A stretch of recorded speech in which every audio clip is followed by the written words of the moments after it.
찬송가 322장, 찬송가 322장, 세상의 헛된 신을 버리고 찬송하시겠습니다. 세상의 헛된 신을 버리고 하나님 이름 높여 기리세 온 천하 백성 모두 나와서 다같이 하나님만 섬기세 세상의 헛된 우상 버리고 인간의 모든 부귀영화와 거짓과 불을 모두 버리고 온전히 하나님만 섬기세 주님의 백성 서로 해하려 시기와 미움 아주 버리고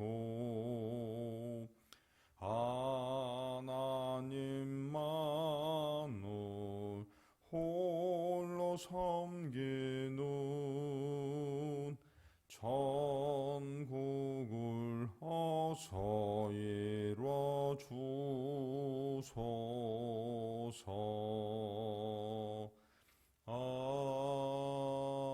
아멘. 사도신경으로 우리의 신앙을 함께 고백합니다.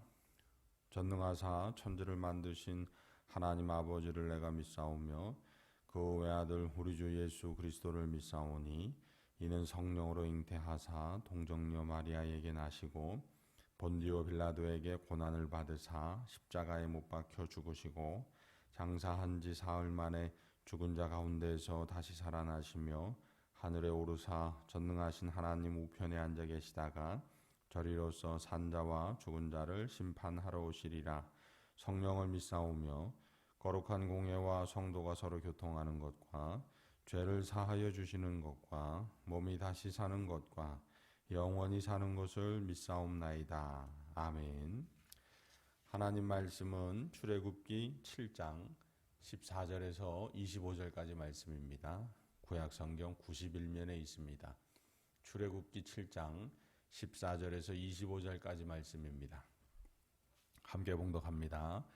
여호와께서 모세에게 이르시되 바로의 마음이 완강하여 백성 보내기를 거절하는도다. 아침에 너는 바로에게로 가라. 보라, 그가 물 있는 곳으로 나오리니 너는 나일 강가에 서서 그를 맞으며 그 뱀 되었던 지팡이를 손에 잡고 그에게 이르기를 히브리 사람의 하나님 여호와께서 나를 왕에게 보내어 이르시되 내 백성을 보내라. 그러면 그들이 광야에서 나를 섬길 것이니라 하였으나 이제까지 내가 듣지 아니하도다.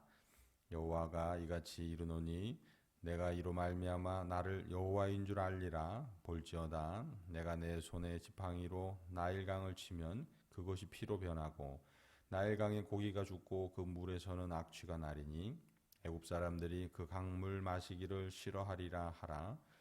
여호와께서 또 모세에게 이르시되 아론에게 명령하기를 내 지팡이를 잡고 내 팔을 애굽의 물들과 강들과 운하와 못과 모든 호수 위에 내밀라 하라. 그것들이 피가 되리니 애굽 온 땅과 나무 그릇과 돌 그릇 안에 모두 피가 있으리라. 모세와 아론이 여호와께서 명령하신 대로 행하여 바로와 그의 신하의 목전에서 지팡이를 들어 나일강을 치니 그 물이 다 피로 변하고 나일강에 고기가 죽고 그 물에서는 악취가 나니 애굽 사람들이 나일강 물을 마시지 못하며 애굽 온 땅에 있는 피가 있으나 애굽 요술사들도 자기들의 요술로 그와 같이 행함으로 바로의 마음이 완악하여 그들의 말을 듣지 아니하니 여호와의 말씀과 같더라. 바로가 돌이켜 궁으로 들어가고 그 일에 관심을 가지지도 아니하였고 애굽 사람들은 나일강 물을 마실 수 없으므로 나일 강가를 두루 파서 마실 물을 구하였더라. 여호와께서 나일강을 치신 후 이레가 지나니라. 아멘. 할렐루야. 오늘 말씀은 이제 어제 하나님께서 경고하셨습니다. 재앙에 대해서 하나님의 말씀을 청종하지 아니하면 재앙이 내릴 거라는 것을 경고하셨습니다. 그 경고에 대해서 바로가 무시했어요. 그리고 이제 드디어 첫 번째 재앙이 바로와 애굽 사람들에게 내려집니다. 바로 피 재앙입니다. 피의 재앙이 바로와 애굽 사람들에게 내려지죠. 그런데 이 바로가 그것을 무시해요. 온 물들이 애굽의 물들이 피로 변해서 백성들이 마실 수가 없는데, 그런데 이 바로의 요술사들, 마술사들도 와가지고 그렇게 똑같이 행하는 겁니다. 그랬더니 그냥 바로가 무시하고 자기 궁으로 들어가 버립니다. 그런데 남는 건 백성들의 고통이 남았습니다. 이래 동안 백성들이 마실 물을 구하기 위해서 땅을 나일 강가를 두루 파는 그런 또한 어려움에 처하게 되는 것이죠. 오늘 말씀을 통해 우리는 하나님께서 우리에게 가르쳐 주시는 그 음성에 귀 기울여야 합니다. 자, 오늘 말씀을 통해서 하나님께서는 왜 누가 재앙을 당하는가라는 것에 대해서 가르쳐 주고 계십니다. 누가 재앙을 당할까요? 그 첫 번째로 오늘 말씀 속에서 하나님을 알지 못하는 사람, 하나님을 알지 못하는 자가 재앙을 당한다라는 것입니다. 우리는 힘써 하나님을 알아야 합니다. 왜냐하면 그 길이 생명의 길이기 때문입니다. 그 길이 영생의 길이기 때문입니다. 할렐루야. 저와 여러분은 하나님을 힘써 알아 재앙에 그러한 재앙을 당하는 사람이 아니라 재앙을 물러가게 하고 넘어가게 하고 그리고 하나님의 복의 주인공 되시기를 주님의 이름으로 소망합니다. 자, 또한 누가 재앙을 당하는가에 대해서 오늘 말씀이 보여주는데, 애굽의 마술사들도 피를 만들어내요. 그런데 바로 그게 재앙의 원인입니다. 하나님의 역사와 마술을 구분하지 못하는 삶, 그 마술에 의존하는 삶, 그것이 재앙의 이유가 되는 것입니다. 재앙을 당하는 이유, 그것은 우상을 섬기는 것, 우상을 숭배하는 것, 하나님만 섬기지 못하는 것, 하나님의 역사를 믿지 못하고 사람의 그러한 현혹, 미혹, 마술을 섬기는 것, 그것이 재앙의 이유가 된다는 겁니다. 우리는 살아가면서 우리의 인생 속에서 계속해서 해나가야 할 것이 하나님을 알아가는 것, 즉 마술을 버려가는 겁니다. 마술을 버려가는 거예요. 바울 사도도 복음을 전할 때에 어느 한 곳에 이르렀더니 그곳에서요 마술사들이 있었는데, 그 엘루마라고 마술사들이 가지고 있던 그 당시 사람들의 그 책들, 그게 어마어마했다고 기록하지 않습니까? 우리의 삶 속에서도 하나님 이외의 것을 의지하는 것, 그 마술을 경계해야 하고 지양해야 하고 제거해야 한다는 것입니다. 이처럼 마술을 의지하는 삶이 하나님께서 참 내리기 싫어도 내리시는 그 재앙의 주인공이 되는 안타까움이라는 것 기억하시기를 주님의 이름으로 소망합니다. 마지막으로 누가 재앙을 당하는가? 그것은 바로 하나님의 말씀을 청종하지 않는 지도자와 그 백성들입니다.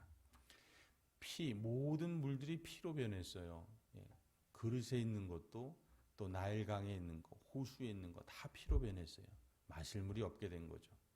그 마실 물이 없어서 얼마나 고통스럽겠어요. 그런데 바로는 그냥 관심을 두지 않고 자기 궁으로 들어가 버립니다. 그리고 백성들은 그 고통의 시간을 이래 동안 겪게 됩니다. 하나님을 알지 못하는 지도자와 백성들, 이들이 하나님의 재앙을 당하는 사람들이 된다는 걸 기억하시며, 오늘 우리의 삶은, 이후에 우리의 삶은 하나님을 힘써 아는 삶이 되기를 주님의 이름으로 소망합니다. 또한 마술이 아닌 하나님의 역사를 믿는 삶이 되어야 하겠습니다. 그리고 마지막으로 우리는 하나님의 말씀에 청종하는 그러한 지도자와 또한 온 국민이 되기를 위해서 기도해야겠습니다. 이렇게 복된 하루 살아가시기를 주님의 이름으로 소망합니다. 기도하시겠습니다. 거룩하신 하나님 아버지, 오늘 말씀을 통해서 누가 첫 번째 재앙의 주인공, 그 안타까운 삶을 살아가는가를 보았습니다. 하나님의 말씀을 듣지 않고 하나님을 섬기는 것이 아니라 마술을 의지하는 사람, 하나님을 알지 못하는 사람임을 보게 하셨사오니, 우리의 삶은 모세와 아론과 같이, 신앙인들과 같이 하나님을 힘써 아는 삶 되게 하시고, 또한 마술이 아닌 하나님의 역사를 의지하게 하시고, 또한 하나님의 말씀을 청종하는 삶 살게 하여 주옵소서. 그리하여 우리의 삶 속에 재앙이 아니라 하나님의 복의 열매가 가득가득 맺히는 은혜를 허락하여 주옵소서. 오늘도 다음의 모든 성도들 건강과 안전으로 지켜주시고, 고민과 문제와 갈등과 또한 환난들이 해결되고 치유되는 찬송의 역사가 끊이지 않게 하여 주옵소서. 모든 것 감사드리며 우리 구주 예수 그리스도의 이름으로 기도드립니다. 아멘. 하늘에 계신 우리 아버지여, 이름이 거룩히 여김을 받으시오며 나라가 임하시오며 뜻이 하늘에서 이루어진 것 같이 땅에서도 이루어지이다. 오늘 우리에게 일용할 양식을 주시옵고, 우리가 우리에게 죄 지은 자를 사하여 준 것 같이 우리 죄를 사하여 주시옵고, 우리를 시험에 들게 하지 마시옵고 다만 악에서 구하시옵소서. 나라와 권세와 영광이 아버지께 영원히 있사옵나이다. 아멘.